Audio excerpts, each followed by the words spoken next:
अस्सलामुअलैकुम। आप देख रहे हैं रिंगो स्पोर्ट्स। क्योंकि दोस्तों आपको कराची स्टेडियम से बराह रास्त ये मैच दिखा रहे हैं वेस्ट इंडीज़ बा मुकाबला पाकिस्तान।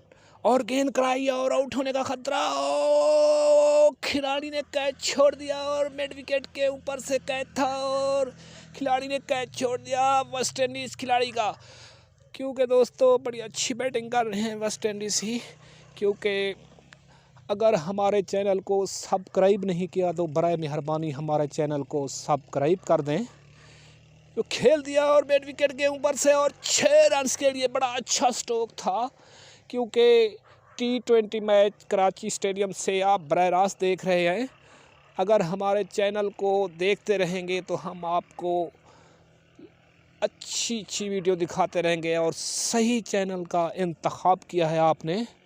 क्योंकि दोस्तों हमारे चैनल को मज़ीद हम आपको लाइव प्रोग्राम भी दिखाते रहेंगे। क्योंकि हमारे चैनल पर सही कलेक्ट किया है आपने। थैंक यू, शुक्रिया दोस्तों।